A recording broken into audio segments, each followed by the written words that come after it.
Culto de adoração. Venha conhecer essa maravilhosa mensagem e partilhar conosco dessa bendita esperança. Domingo, às 19h30. Quer aprender mais sobre a Bíblia? Participe das nossas classes bíblicas online, terças e quintas-feiras, às 19h. Culto de oração. Orar uns pelos outros é um ato de amor. Participe. Compartilhe seus agradecimentos e pedidos de oração. Quarta-feira, às 19h30. Aos sábados, Escola Sabatina. Às 8h30, a classe dos primários e dos juvenis. E às 10h, ao vivo, a classe dos adultos. Nesta reunião, todos têm a oportunidade de recapitular as lições estudadas durante a semana em porções diárias, para trocar informações, impressões e experiências da Palavra de Deus.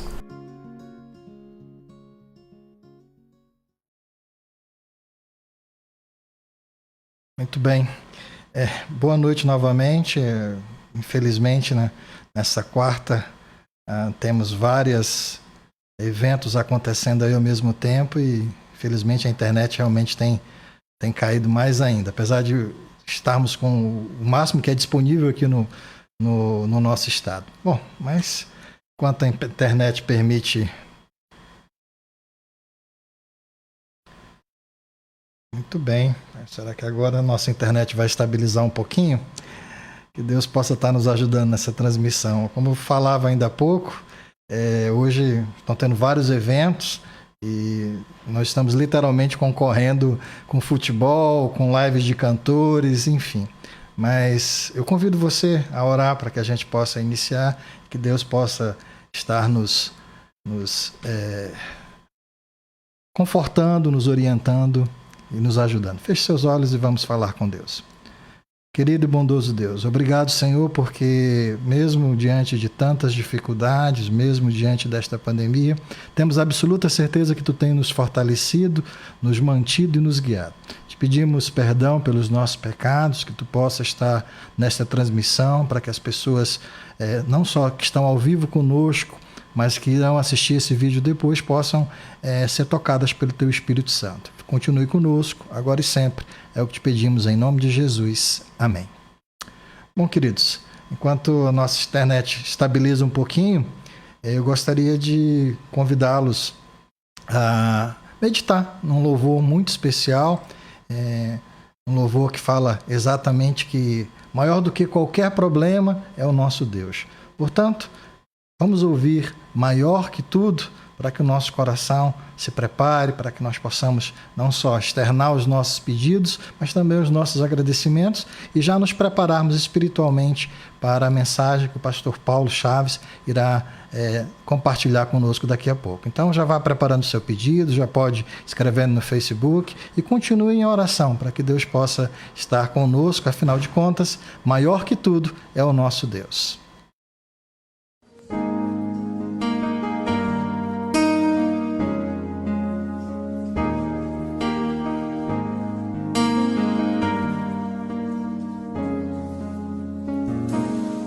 Que forças, maior que reis, que a natureza e tudo que se fez, maior que coisas que o homem inventar.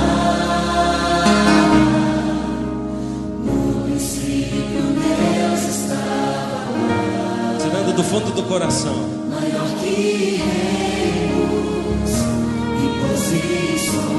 esse é o Senhor Jesus. E as maravilhas de todas as nações. Ele é maior que tudo isso. Maior que bens e o ouro que existir. Seu amor não pode se medir. Mas na cruz, por amor de mim, sozinho até o fim, mesmo assim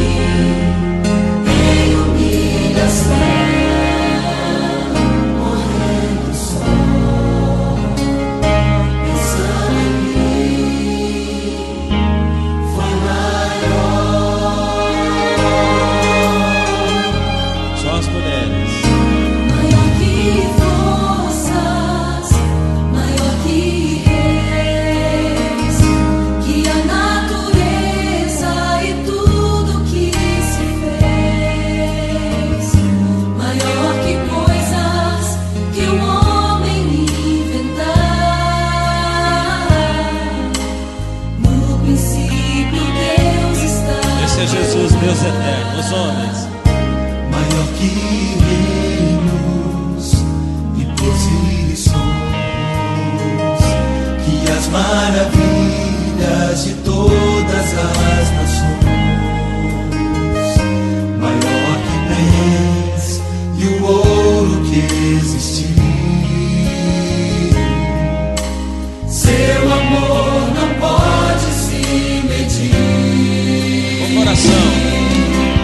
Mas na cruz, por amor de mim, morreu Jesus, sozinho até o fim. Mesmo assim, em humilhação, morreu só. Pensando em mim, foi maior. Mas na cruz, por amor de mim, morreu Jesus, sozinho até o fim. Mesmo assim, em humilhação, morreu só. Pensando em mim, foi maior. Mesmo assim, em humilhação, morrendo só. Pensando em mim, foi maior.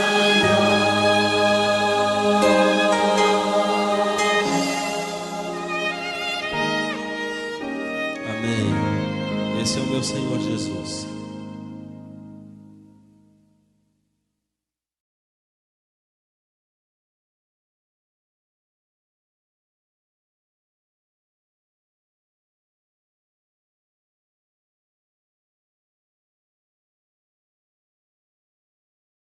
Bem, temos mais alguns pedidos. Vamos aqui. A irmã Sheila agradece a Deus pelo cuidado. Bem.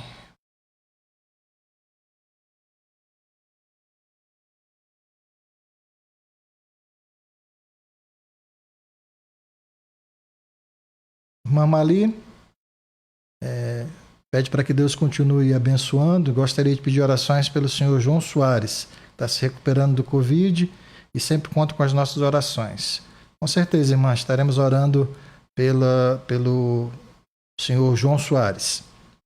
A irmã Graça também agradece a Deus pelas bênçãos recebidas. Deus tem protegido a sua família e ela pede para que a gente possa continuar orando por todos os seus familiares, né? E também pelas nossas famílias. Boa noite para a nossa irmã Nazaré, também está conosco. A irmã Linaura agradece a Deus pela saúde e pela proteção que Deus tem nos proporcionado. A irmã Sheila gostaria de pedir para que a gente possa continuar orando pela sua saúde, não só dela, mas de seu filho Júnior, de sua mãe, também de sua irmã Silvane e por todos da família. E continuemos orando uns pelos outros. Com certeza, irmã Sheila. Eu estou quase pedindo para vocês orarem pela transmissão também, que a internet hoje realmente está bem complicada. É hora que ela está travando demais. Mas Deus sabe de tudo. A irmã Nazaré agradece a Deus pelas bênçãos concedidas a ela e a seus familiares. O irmão Mazinho também deseja uma boa noite a todos e gostaria de compartilhar uma bênção.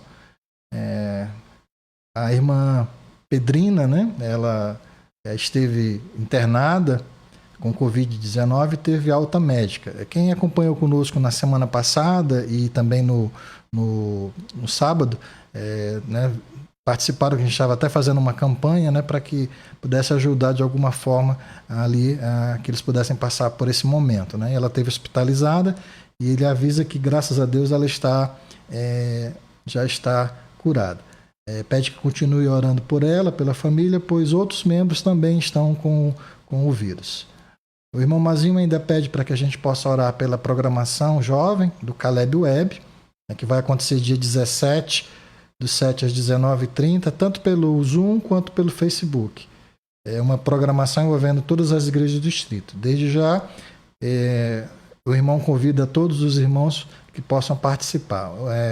O orador será o pastor Abraão, e já desde já pede para que a gente possa orar por ele também. A irmã Nazaré pede oração por sua amiga, a Clevenilde, que está doente, que Deus possa estar confortando e restaurando a saúde dela, irmã.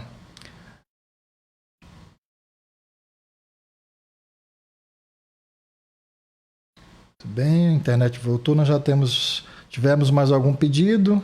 Enquanto não temos mais nenhum pedido... sim, a Ana. Ana Keila Dantas pede oração pela sua família. Muito bem, Ana. Estaremos orando. Deus possa abençoar a sua família. Eu também quero agradecer a Deus. Nós temos, mesmo com algumas dificuldades, estamos bem, né? Eu e minha família não contraímos essa doença, e isso é um motivo de alegria. Mas eu não poderia deixar de pedir para que vocês possam orar também por pessoas que estão passando por não só dificuldade de saúde, mas também financeira. Afinal de contas, uma das lástimas ou um dos grandes problemas dessa pandemia é justamente o fato de muitas pessoas estarem perdendo seus empregos. Então, isso realmente é algo muito ruim. E que vocês possam estar orando, né, para que Deus possa confortar essas pessoas, não só as que estão perdendo seu emprego, mas também as que perderam seus entes queridos. Temos mais um pedido aqui. A irmã Nina deseja uma boa noite a todos e pede para que orem pela sobrinha Adriane e Alair, que estão com Covid-19, contraíram esse vírus. Muito bem. Estaremos então orando, irmã, para que Deus possa estar curando, né, a sua sobrinha. Então, irmãos, se não houver mais nenhum pedido, só acompanhar aqui, ver se chegou mais algum pedido.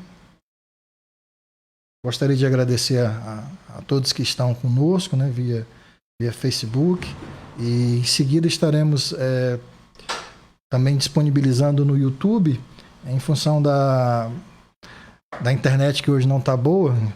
Várias programações estão acontecendo aí paralelamente, então não dá para transmitir tanto no YouTube quanto no Facebook, mas depois nós estaremos disponibilizando para que as pessoas possam estar não só compartilhando desses momentos de oração, mas também possam ouvir o pastor Paulo, que irá ministrar a palavra nesse momento. Antes do pastor ministrar a palavra, eu gostaria então de fazer uma oração com vocês, para que a gente possa iniciar esse momento tão especial, que é abrir a palavra de Deus e falar com Ele.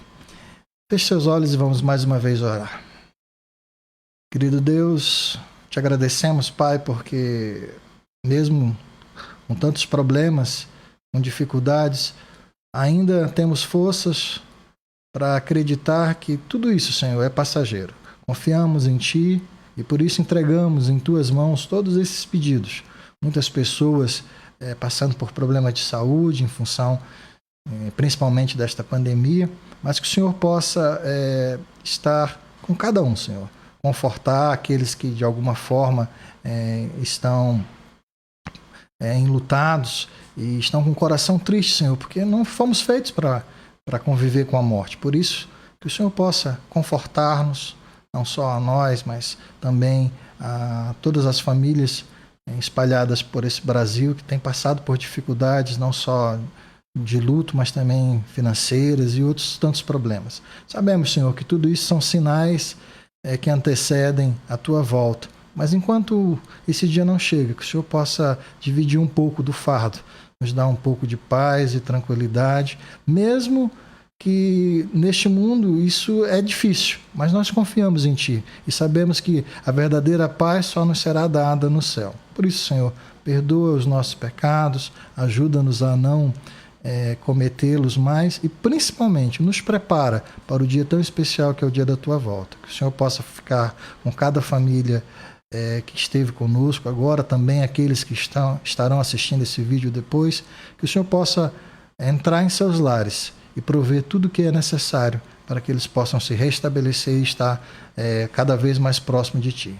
Te pedimos as Tuas bênçãos de forma muito especial e o Teu Espírito, agora que o pastor Paulo vai abrir a palavra, que ele possa mais uma vez ser utilizado por Ti e que a mensagem venha de encontro com as nossas necessidades. Que Teu Espírito esteja conosco, agora e sempre. É o que te pedimos em nome de Jesus. Amém. Deus abençoe a todos e iremos agora ficar com o pastor Paulo.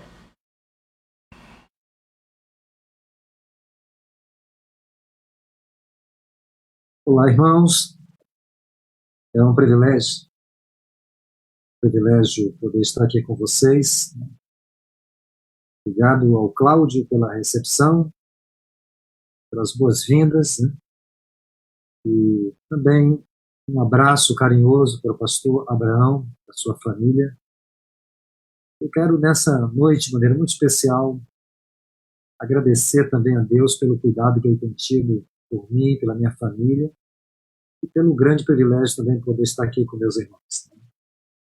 Hoje, de maneira especial, gostaria de poder abrir a Bíblia com você e podermos fazer uma reflexão bíblica dentro do Evangelho de João. Eu gostaria que você pudesse, nesse momento, abrir a sua Bíblia, de maneira especial, no Evangelho de João, capítulo 9. Esse capítulo é o capítulo que nós vamos usar hoje para podermos fazer uma reflexão dentro da Palavra de Deus. Né? Você já tem se deparado muito com esse livro e, de maneira especial, esses dias eu tenho me debruçado sobre esse capítulo, capítulo 9. Ele é um capítulo que traz uma riqueza de mensagens, tem uma riqueza hermenêutica, homilética, perdão. Muitas mensagens interessantes nesse capítulo 9. Eu gostaria de poder trazer aqui, traçar uma linha bem simples para extrairmos uma lição especial de Deus para a nossa vida. Eu agradeço a Deus por você que está aqui, conosco, você que está aí ligado, no Facebook, e juntos nós queremos nos aprofundar um pouquinho mais na Palavra de Deus. Então, se você puder, aí onde você está, abrir a sua Bíblia, capítulo 9 de João, nós vamos ler um texto e depois fazer uma reflexão dentro desse capítulo. Eu gostaria de poder fazer uma oração com você antes de fazermos a leitura da Bíblia de maneira simples, mas imergindo no estudo dela. Querido Pai, nosso Deus eterno, aqui estou com meus irmãos, pessoas que são muito especiais para Ti, Senhor. De maneira especial, quero pedir a Tua bênção por elas, cada um de nós. Iremos abrir a Tua palavra agora, nesse momento, e queremos pedir, Senhor, que de maneira especial Tu fales ao nosso coração. Tua palavra nós suplicamos, agradecidos por Jesus. Muito bem. Daqui eu acho que eu só conheço um pouquinho um homem cego de nascença. Eu quero ler esse texto com você e eu quero fazer uma reflexão nessa história. Para mim, uma linda história, uma impactante história de um encontro especial de Jesus. Eu gosto muito dessa expressão que é usada aqui no livro do Evangelho de João, que fala que Jesus estava caminhando Jesus. Isso dá uma ideia de movimento, de um ministério, de uma caminhada, de uma trajetória. E é nessa trajetória, nessa caminhada que Jesus diz que ele encontra um homem. E este homem tinha um problema desde a sua infância, ele era cego. Eu quero, assim, com você nesse momento, usar a melhor maneira, a maneira mais fácil de compreendermos a mensagem desse desse capítulo, né, é observar esse estágio de compreensão, né, cada vez maior deste homem que Jesus encontra, né, quando ele começa a adquirir ou conhecer a identidade de Jesus. Então, é muito interessante. A história fala desse cego de nascença, que se encontra com Jesus. Jesus se abaixa, pega um pouquinho de lodo, passa nos olhos dele, e depois envia ele para o tanque de Siloé. E lá no tanque de Siloé, ele volta curado. Há uma coisa interessante aqui, uma coisa muito interessante, que Jesus usa, não foi o lodo que curou aquele homem, não foi o tanque de Siloé, o fato dele ter ido se lavar. Perdão. É muito claro aqui a ideia de que foi Jesus que curou esse homem. Isso aí fica óbvio para nós.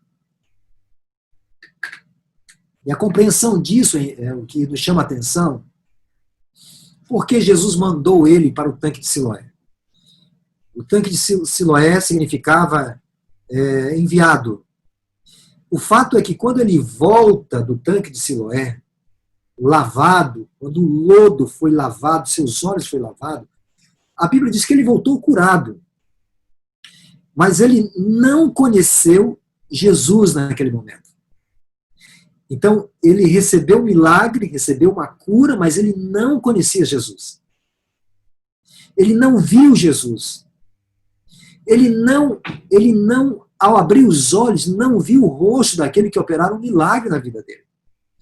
Então começa aqui uma trajetória agora da vida deste cego para conhecer Jesus, para entender quem era Jesus.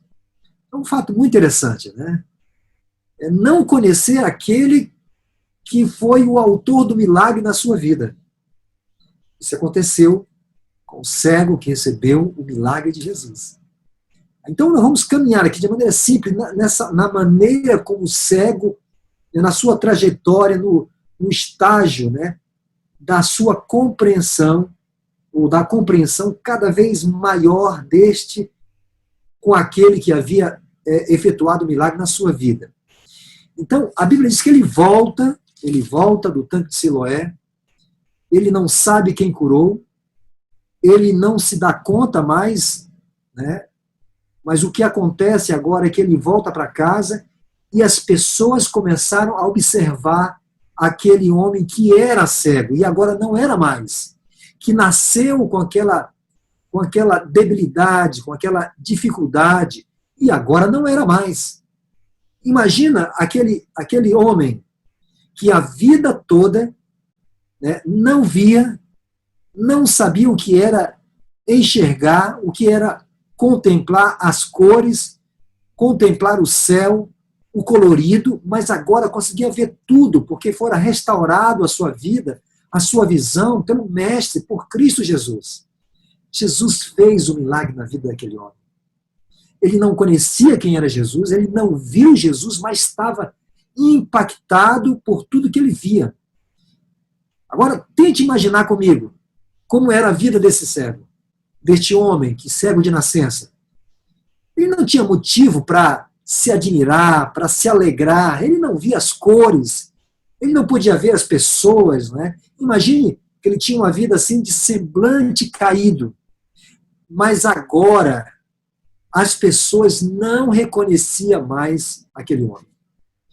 Os seus vizinhos, e o texto fala sobre isso, olhavam para ele e perguntavam, o texto mostra isso, perguntavam, é ele aquele cego de nascença? Porque agora o semblante daquele homem estava transformado. Havia um sorriso nele, porque ele estava impactado pelas cores, pela alegria de tudo que ele via. E as pessoas não conheciam mais ele.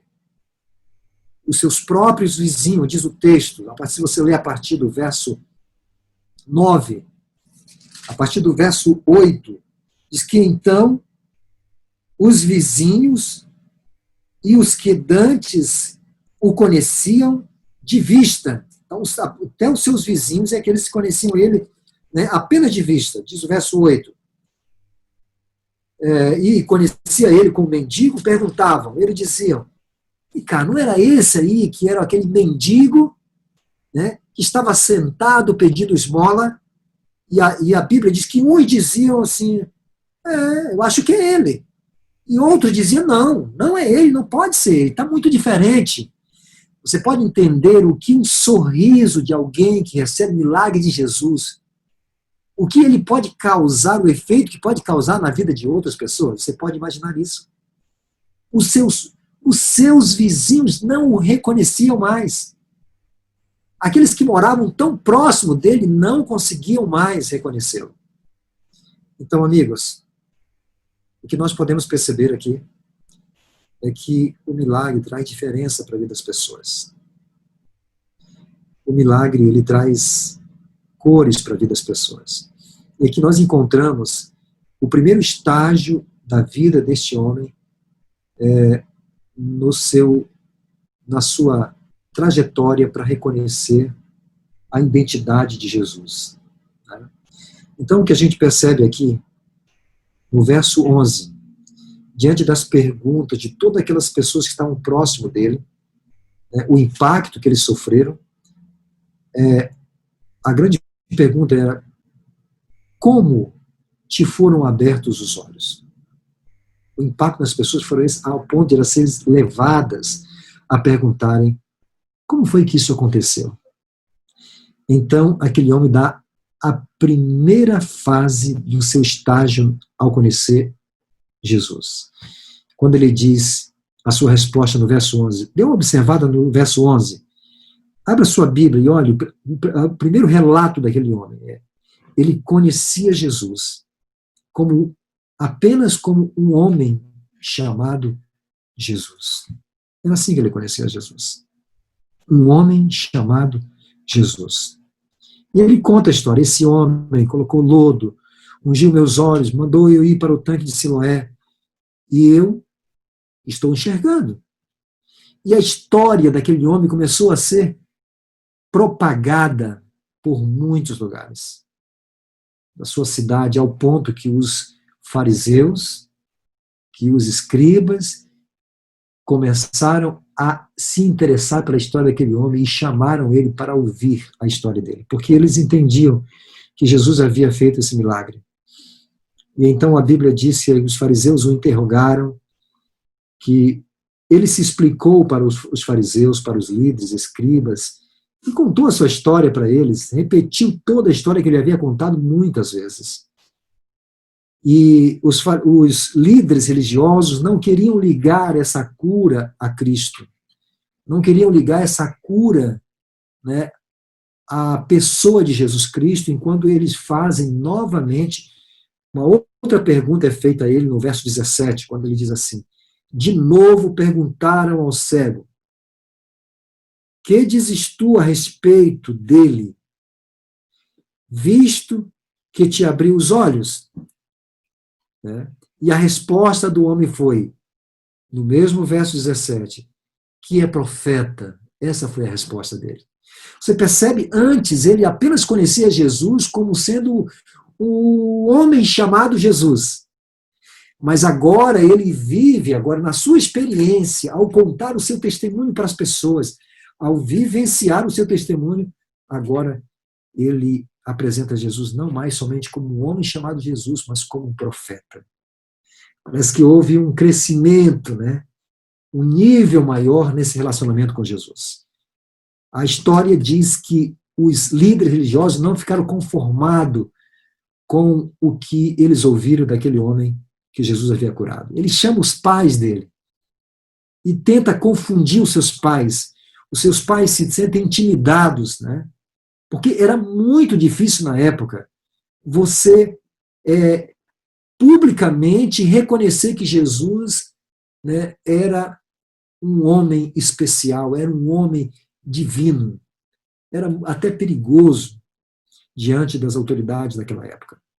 Então, naquele momento que seus pais testemunham, falam de que de fato aquele homem era seu filho, que nascera cego, mas ele dizia, eu não sei como ele se tornou a ver, mas eu sei que ele é meu filho, nasceu cego, por que não pergunta para ele? Essa foi a resposta dos seus pais. Ele já tem idade para isso. Ele pode responder vocês.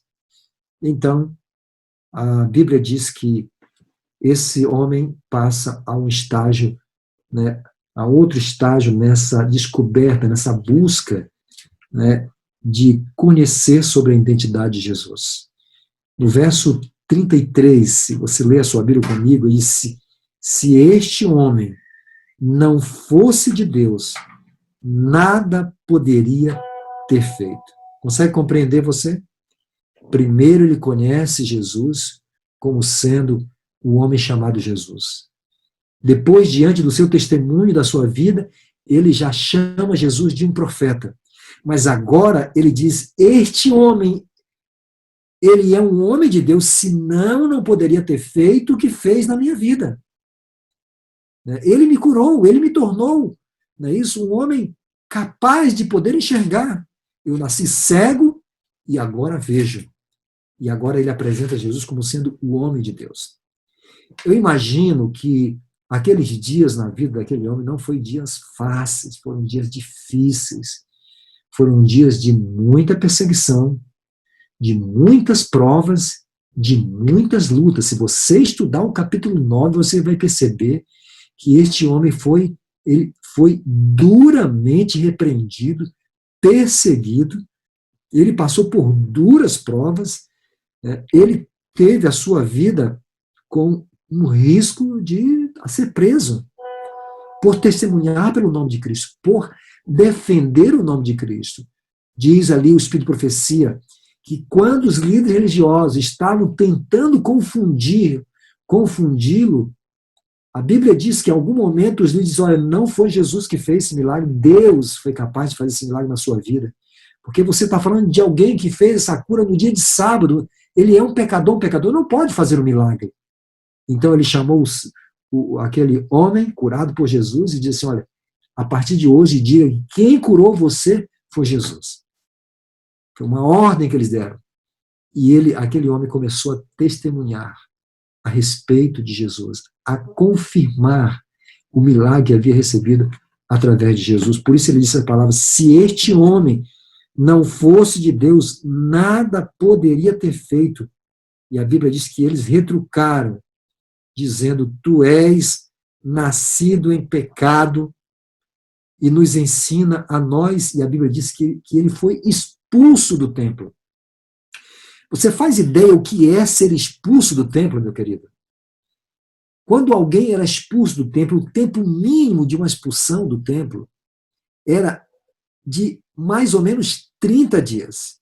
Se nesse período um membro da sua família morresse, você não poderia plantear nem na sua casa, quanto mais no templo.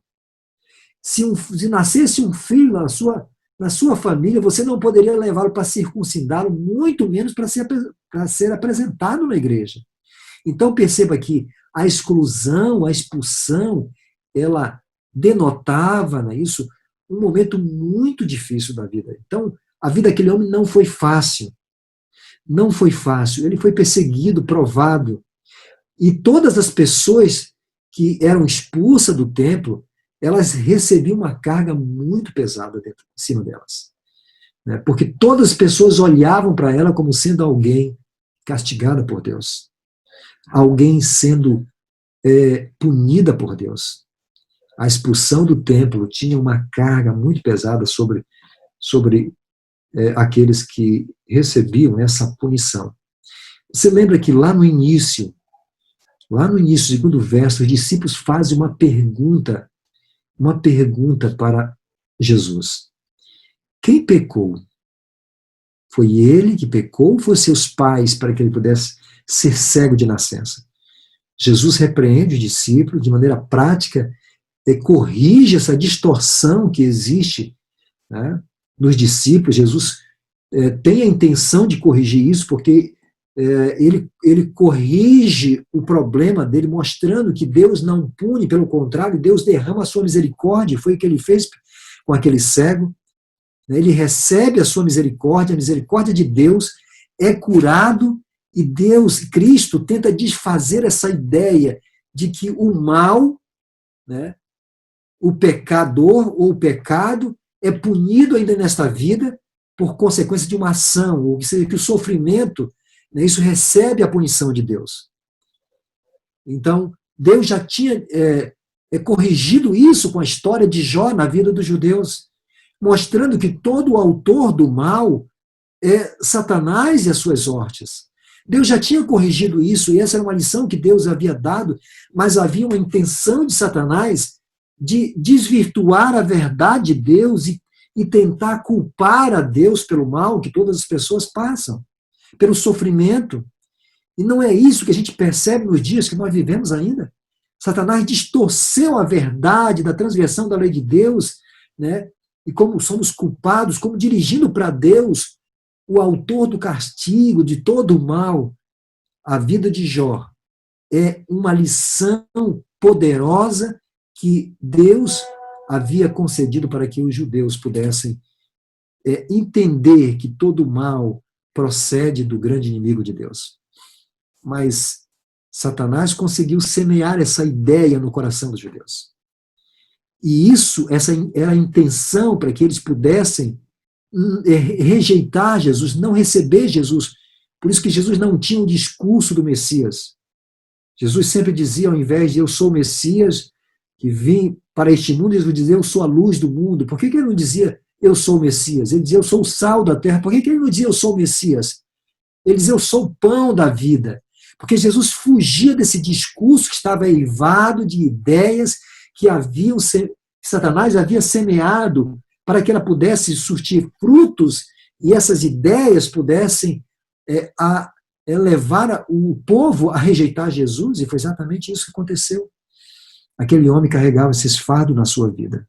Então, eu estou colocando para você aqui que este cego, ele enfrentou duras lutas, duras dificuldades.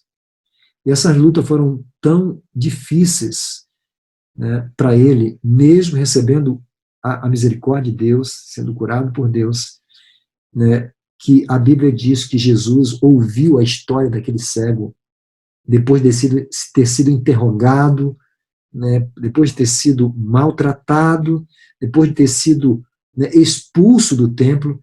A Bíblia diz que Jesus procurou aquele cego, aquele homem que era cego, e agora via, agora contemplava. Jesus encontrou-se com ele, e nós encontramos isso a partir do verso 35.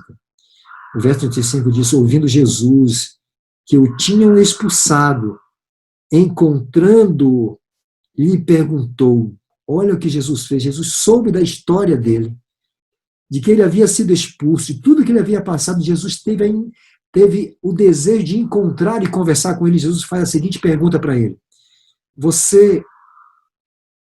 Jesus pergunta para ele, crês tu no Filho do Homem? Olha que pergunta que Jesus fez para aquele homem. E ele diz o seguinte para Jesus, quem é, Senhor, para que eu creia nele? Ele estava interessado em conhecer Jesus. Você consegue entender esse interesse dele? Ele diz, quem é? Quem é, Senhor, para que eu creia nele? Porque, lembra do primeiro estágio? No primeiro estágio, ele conheceu um homem chamado Jesus. Depois de contar no seu testemunho a sua experiência para tantas pessoas, de ser colocado diante da autoridade, ele diz, não, ele é profeta, eu creio que ele é profeta. E depois, diante de tantas abordagens, ele chega a dizer, não, esse homem, de fato, ele é um homem de Deus. Então, do homem chamado Jesus, passou para ser um profeta, mas agora ele estava num outro estágio, um homem de Deus. Somente um homem de Deus poderia ter realizado um milagre na minha vida. Consegue entender você? O interesse dele não é uma incredulidade. A sua resposta diante da pergunta de Jesus, quando Jesus pergunta, você crê de fato no Filho do Homem? E ele faz essa pergunta muito interessante, quem é, Senhor? Para que eu creia, para que eu nele creia. Quem é? Sabe, amigos, aqui Jesus se apresenta para aquele homem como sendo o Filho de Deus. Quando Jesus se apresenta como sendo de fato o Filho do Homem, o Filho de Deus, aquele homem se lança aos pés de Jesus e começa a adorá-lo. Ele o adora. e ele o serve. O verso 37, disse Jesus, o verso 38 melhor. Então afirmou ele, creio, Senhor, e o adorou. Há uma lição aqui muito interessante nessa história que nós podemos extrair para a nossa vida, amigos. Primeiro, é o desejo daquele homem que recebeu o milagre de Deus de conhecer Jesus. Ele conhecia um homem chamado Jesus. Na sua busca, no seu testemunho, ele conhece alguém maior do que um homem que era chamado Jesus, um profeta. Mas na sua caminhada de testemunho, de vívido testemunho, ele então conhece o próprio Filho de Deus e aceita o Filho de Deus e adora ele como Senhor da sua vida. Isso mostra para nós que, apesar das lutas e das crises, a fé deste homem, ela não declinou com a crise. Pelo contrário, a sua fé, ela cresceu cada vez mais em conhecer cada vez mais a identidade de Jesus. Não é bonito isso? Quanto maior a crise foi na vida deste homem, maior foi a sua a intensidade de conhecer quem era Jesus, da sua comunhão com Jesus, do seu conhecimento, seu desejo de conhecer mais quem era Jesus. Sabe, amigos, hoje nós estamos vivendo momentos difíceis de crise, né, que muitas pessoas têm abandonado a fé. As pessoas têm se distanciado nesse momento. Há um relaxamento espiritual. Era um momento que todos nós podemos ter tempo para buscar mais a Deus. Antigamente as pessoas elas reclamavam que não tinham tempo. Não tinham tempo para estar com Deus, para estar com a família, para ter a sua comunhão. Elas não tinham tempo para ter as suas atividades espirituais. Hoje, muitas pessoas têm tempo, mas não têm usado o tempo para se aprofundar na busca de conhecer mais e mais a identidade de Jesus. A história desse homem é uma história que traz uma lição muito preciosa para nós. Quanto maior foi a intensidade das provas, quanto maior foi a provação, quanto maior foi as lutas, quanto mais ele teve provações ao ponto de ser expulso do próprio templo, maior foi a sua intensidade em conhecer quem era o seu Salvador, quem era Jesus. Antes ele viu o semblante dos seus pais e dos seus amigos, seus vizinhos, impactado, assustado por aquele que estava acontecendo, o que foi que aconteceu com ele. Eles estavam impactados, depois eles começaram a ver a face iracunda, raivosa, irada dos líderes religiosos. Mas agora, depois de tantas intensas lutas, ele vê a doce e eterna face de Jesus. Jesus se apresenta com ele conhece aquele que era apenas um homem chamado Jesus, um profeta, um homem de Deus. Agora ele conhece o Filho de Deus. Ele adora o Filho de Deus. Ele se lança diante do Filho de Deus. Sabe, amigos, as crises devem ser a obreira de Deus para nos aproximar mais do reino de Deus. Enquanto muitos estão se distanciando, se distanciando de Deus, enquanto muitos estão deixando de abandonar, ou abandonando melhor, o conhecimento de Deus através da leitura da Bíblia, do estudo da lição, da oração, Jesus nos apresenta que as crises são as nossas oportunidades de nos aproximar cada vez mais de Deus. Que Deus abençoe a sua vida, meu querido amigo. Que haja na sua vida um crescimento espiritual e uma busca da identidade do nosso Senhor e Salvador Jesus Cristo. Quando nós estudamos esse capítulo, podemos nos perguntar qual é o nível do nosso relacionamento com Jesus. Em que nível nós estamos? Aquele que apenas para nós se chama Jesus, daquele que talvez é um profeta, daquele que talvez seja somente um homem de Deus, ou de fato Jesus é o Senhor da nossa vida, não somente o nosso Salvador. Em que nível você e eu nos encontramos nessa caminhada, nesse momento que nós estamos vivendo. Eu quero orar por você nesse momento. Eu quero pedir uma bênção de Deus pela sua vida. Ore comigo. Querido Pai, nosso Deus eterno, nós te louvamos, Senhor, pela tua palavra, te louvamos, Senhor, pelo cuidado que tu tens por cada um de nós. Nos ajude, Senhor, a nos aprofundarmos nesse momento que estamos vivendo de lutas, de dificuldades, nesse momento de tantas provações para muitos, alguns com a luta do sofrimento, da dor, mas nós queremos, Senhor, de maneira muito especial, nós queremos nos aprofundarmos mais no conhecimento da palavra do Senhor Jesus Cristo. Queremos ter a intimidade com Jesus. Queremos, Senhor, nos aprofundar e conhecer, Senhor, não somente o nosso Salvador, mas também o Senhor de nossas vidas. Nós suplicamos a tua bênção por cada amigo, por cada amiga, que eles possam, Senhor, se sentir agora nesse momento sob teus cuidados e a tua misericórdia ser derramada sobre as suas vidas, como foi na vida também daquele homem que enfrentou duras lutas desde a sua infância, mas que recebeu o milagre na sua vida e se tornou-se uma testemunha poderosa e foi firme ao lado de Jesus Cristo e conheceu mais profundamente a pessoa de Jesus. Nós suplicamos essas bênçãos, agradecemos, em nome de Jesus. Amém. Que Deus abençoe a sua vida, meu querido amigo, meu querido irmão. Foi um prazer estar aqui com você. Que Deus abençoe a sua família de maneira especial. Um grande abraço.